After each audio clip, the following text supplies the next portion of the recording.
good, my kings and queens? Hi, Bible babes. Hi, beloveds. It is Micah Moore back at again with another Bible study. All right, so we're going to the last episode. I broke down half of Ecclesiastes. So now we're going to do the other half of it. As you already know, the main point was everything is meaningless without God. The second portion of Ecclesiastes, well, the first portion also talks about vanity and that everything is meaningless without God. The second portion, reading from chapter 6 all the way to chapter 12, yes. It basically talks about remedies against vanity, remedies against the meaninglessness of life. Talks about having a good name and how that is better than precious ointment. And how it talks about sorrow is better than laughter. For by the sadness of countenance, the heart is made better. Let's see. He also talks about how it's better to hear the rebuke of the wise than for a man to hear the songs and praises of fools. He talks about out in verse 14, in the day of prosperity be joyful, but in the day of adversary consider God also hath set the one against the other, to the end that the man should find nothing after him. So basically, when you are going through a time of adversity, remember that God is the one that placed everything in order. God is the one that gives power, or I would say victory over one person than the other. So when there's times of prosperity, be joyful, be happy. When there's a time of adversary, remember that God is the one that is the author of our story. I love on verse 17, it says, be not overmuch wicked, neither be thou foolish. Why shouldest thou die before thy time? What's that song by Drake? Everybody dies, but not everybody lives. Of course that we know all the wages of death is sin. The wages of sin is death. And so a lot of us are dying before our times because we are being foolish. We're being wicked. And so I love how he says, why shouldest thou die before that time? Why should you die before your actual due date to die? He also goes in verse 8. He says, enjoy life. Enjoy life. Yes, we know that God alone gives contentment. We know that life without God is full of vanity, but enjoy life. Eat your bread. Enjoy your bread. Drink your wine. In verse 9, he says, everything is good in God's hands. So everything is in God's hands. You are in God's hands. Your plan, your faith, your purpose, your walk with Christ, everything that you can think of, your mortgage, your rent, your car note, the people around you, their heart posture, your heart posture, everything is in God's hands. So it gives you a sense of peace that you don't have to worry so hard. You don't have to stress so hard because it's already in God's hands. God is already working it. He's already the master creator, the master artist. So you don't have to worry so much because it's in his hands. So that's why the saying is let go and let God, because what can worrying do? Worrying cannot add a moment to our lives. All it does is stress us out even more. And we know with stress comes so many other health conditions. In those situations, the best thing for you to do is to understand that it's in God's hands, whether it's good or whether it's bad, whether it's the outcome that we wanted or the outcome that we needed, but it's in God's hands nonetheless. And he's doing it for a reason. He's doing it for a purpose to better you and to grow you because he loves you. And the beauty of that is to know that if it's in his hands and you are precious to him, he's going to take care of you. He's going to make sure that you're all right. He's a good parent. He's a good provider. He's consistent. So he's saying that this is my child. My child needs this. It's in my hands. I'm going to take care of it. You don't even have to worry about it. You may not like, let me see if I can get a light. You may not like certain things, right? As a parent, I'm going to do certain things for my children. I'm going to give you broccoli. I'm going to give you your spinach and your vegetables. You may not like it, right? But I'm doing it for your purpose. So everything is in God's hands. You may not like how he's going about it or what he's doing. But in the end, once you look back, you're going to be very grateful to be like, wow, God was really looking out for me this whole time and bettering me during that time. I love also in chapter 9, he says, all things come alike to all. So whether you want to be wise or be a fool, rich or poor, you all have the same fate: death, judgment. It levels the playing field. You bleed, I bleed. You gonna die, I'm gonna die. We all gonna die. One may die before the other, but at the end of the day, who's really the most wise? Who's really the richest? The one that has given his life to Christ or the one that hasn't? We all have the same fate. At the end of the day, when it comes to judgment, the judgment day, nobody knows if they're going to heaven or not. But I'd rather live my life serving the master, serving the great I am, doing what he says, following his will, so that when judgment day comes, I can go to heaven and be with him, than to live a life and do whatever I want. And that also talks about in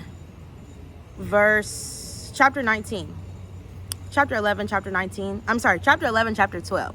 He talks about you can do anything, right? Enjoy your life. Have fun. You can follow the ways of your heart, follow the sight of your eyes, but remember that God will bring judgment unto these. So I can do whatever I want to do. I can get turned up. I can get drunk all the time.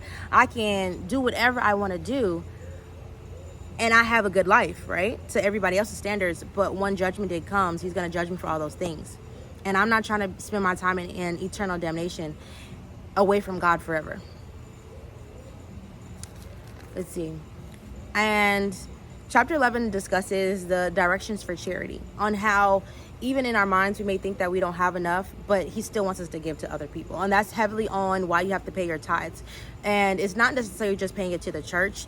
Usually if you don't know what to do with it, yes, pay it to the church, because the church is going to delegate the funds out into the community. It pays your pastor, things of that nature. But also it gives to the less fortunate. If you're able to give to the less fortunate, give to the less fortunate. Make them meals. That's what, if you know, I have a nonprofit called Shout for Glory, and we prepare meals for the less fortunate, and we go out into the community and we're building a relationship with them, give them clothes, give them whatever we can, so that we are able to bless them in a way. Because honestly, a lot of us, we are 1 to 2 paychecks away from living on the street as well. A lot of people in this society, they can't save up 6 months in advance. They can't, or they also don't know how. They don't know how to properly budget their money. But a lot of times, especially if it's 2 people in the household, if one person loses their job, that one person can't sustain everybody. Or if one person is paying all the bills, which you gotta make 3 times the rent, the prices of things are excessive and crazy. Some people are blessed, but I believe what the average salary is $50,000 to $60,000. And now, honestly, $60,000 is more than what a lot of people make. So yes, you have some that make $80,000, $90,000 that are blessed to be able to do so, but they don't know how to manage their funds either, and are still living paycheck to paycheck. So a lot of us are 1 to 2 paychecks away from being out on the street. So that's the reason I give, because I'm like, if I was ever in that situation, I pray that God blesses me and blesses us, so that someone can give us food, someone can help us get back on our feet. So that's why he says, give to the less fortunate, give to charity. The poor will always be among you. There always going to be somebody that's poor, because some people choose to be poor, and some people, life is not their friend. But you give out of the kindness of your heart. You give because that's what Jesus would do. That's what Jesus did do. He gave, he loved, he showed the way that he loves us, and how we show that we love Christ and that we are a follower of Christ. We give to other people. We give to those in need. And it's a sense, it fills you up. It makes you whole, because you're sharing that piece of empathy, that piece of humanity that I feel like a lot of people have lost. Going into chapter 12, the main part of it, and the little signing bow, it says, fear God and keep his commands. For this is the whole duty of man. That's really what it is. Your entire duty is to fear God. If fear God, a lot of people have a difference, don't really understand. The fear of God and the spirit of fear are 2 very different things, right? God does not give us the spirit of fear. We're not going to be afraid of stuff. But fearing God, using fear, is a level of respect. Your children, if you do it right, should fear you as in a level of respect. They can still come to you, still talk, still communicate. With my parents, I'm able to tell them anything, any and everything. Right? We talk about anything, nothing is off topics. But there's a level of fear. I'm not going to sit there and curse around her. I'm not going to sit there, and if I'm mad and I'm venting to her about something, I'm not going to sit there and curse around her, because there's a level of fear, there's a level of respect, a level of reverence for her. So the same thing that we have to have for our Father in heaven is a level of respect, to know that, okay, I'm not going to commit adultery because I fear the Lord, because I love him so much. I feel like there's 2 different sides, right? People love to say, oh, God is just so sweet and so kind, which he is. He's very kind, but he also does have punishment, and judgment day will come. Whichever way helps you to fear the Lord, let it be. The fear of the Lord, I think of it in a way of like, okay, God loves me so much, I don't want to keep hurting him. Let me fear the Lord. Let me obey his commands. Let me not do something that he wouldn't want me to do. Other people, or let me fear the Lord because I'm not trying to, die, go to hell, be in a situation that I can't get myself out of. Either way, whichever side you're on, it's really about your relationship with Christ. So if that works for you, then that works for you. For me, fearing the Lord, I'm human. So of course I make mistakes, and I'm not always consistent as God is on what I should be doing. And I know, oh, I shouldn't be doing this, but I did it anyways, right? But having a certain level of fear for the Lord or respect for the Lord is like, okay, I know that your plans are better than my plans. Your knowledge is better than my knowledge. If you're saying, hey, just don't do this. Hey, just go to bed at 8 o'clock every night. Why am I going to bed at 8? I'm not a kid. I need to be up later. Da, da, da, da, da, da. Just do it, right? Okay, listen to what he's saying. Fearing him, respecting him, understanding that he understands my whole life. I don't know why I need to go to bed at 8, but he understands what's going to happen in the next 10 to 20 years, right? So I just listen to him and I follow his commands. Oh, you need to make sure you're tithing 10%. Why? I don't have enough money to make ends meet. Just listen to what he's saying. And it's like, you don't have to know. That's the part of faith. You don't have to know. You're not supposed to know. The same part in the beginning of Ecclesiastes, it says we're not going to know everything. You're not supposed to know, right? But a lot of times he does show you. 10 to 20 years down the line, he shows you, oh wow, when I was sowing that seed, I reaped tenfold. I went to bed at 8 o'clock. I have more energy. I have less health issues. I'm able to be more active and be a better person and be more outgoing and spread the word. Whether if I was going to bed at 10 to 12, I'm tired every single day. So just listening to that aspect, and then keeping his commands, the 10 commandments, not kill, not steal. All of us have stolen, because I bet you've stolen from Walmart.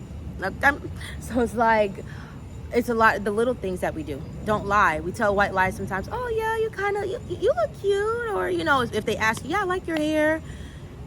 Find new ways of saying, oh, it's just not my type, but you look beautiful. Finding new ways of saying stuff. But we get into a way of making things, or lacing over things and making it seem common, right? Gossip.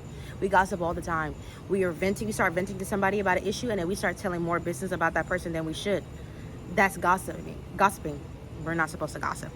So finding ways, or, to obey his commandments, keeping the Sabbath, keeping it holy, respecting the Sabbath.